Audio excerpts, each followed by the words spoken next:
स्वागत है आप सभी का। मैं हूं आपके साथ ज्योति।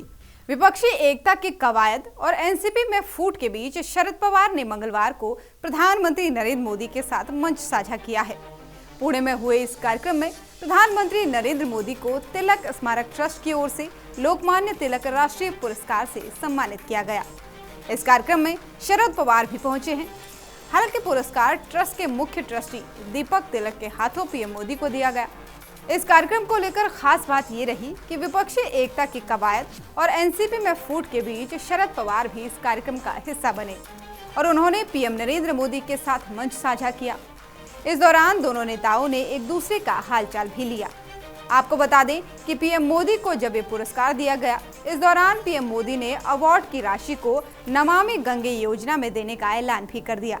अब यहाँ पुरस्कार की बात हो रही है तो आपके मन में ये जरूर आ रहा होगा कि पीएम मोदी को जो पुरस्कार मिला है, लोकमान्य तिलक राष्ट्रीय पुरस्कार, ये क्यों दिया जाता है। तो चलिए पहले यही जान लेते हैं।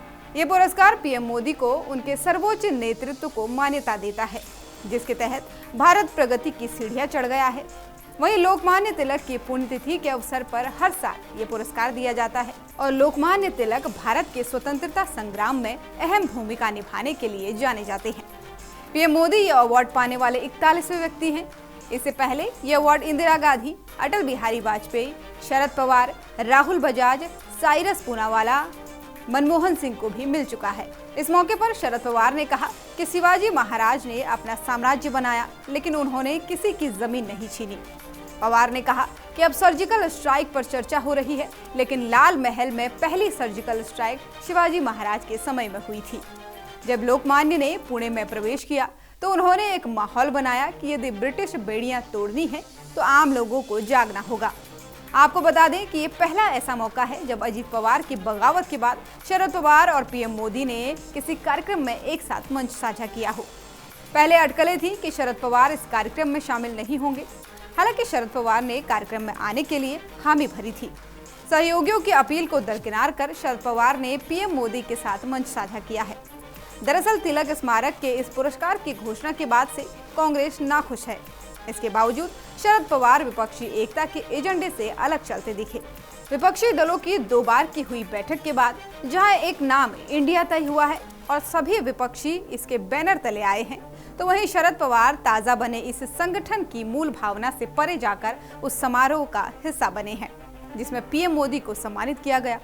अब इस कार्यक्रम में पीएम मोदी शरद पवार के अलावा महाराष्ट्र के राज्यपाल Ramesh Bais, CM Eknath Shinde, deputy CM Devendra Fadnavis, deputy CM Ajit Pawar, पूर्व गृह मंत्री सुशील कुमार शिंदे मौजूद रहे।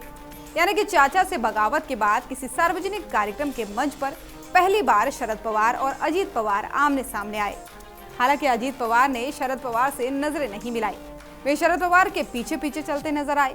अब जब अजित पवार की बात हो रही है तो आपको ये भी बता दें कि शरद पवार के भतीजे अजित पवार ने 2 जुलाई को अपने चाचा के साथ बगावत कर दी थी। इसके बाद वो एकनाथ शिंदे गुट की शिवसेना और बीजेपी की सरकार में शामिल हो गए थे। उन्होंने डिप्टी सीएम पद की शपथ भी ले ली थी। इसके अलावा 8 और विधायकों ने मंत्री पद की शपथ ली थी। वीडियो में दी गई जानकारी अगर पसंद आई हो तो वीडियो को लाइक शेयर करें, साथ ही चैनल को सब्सक्राइब करना बिल्कुल ना भूलें।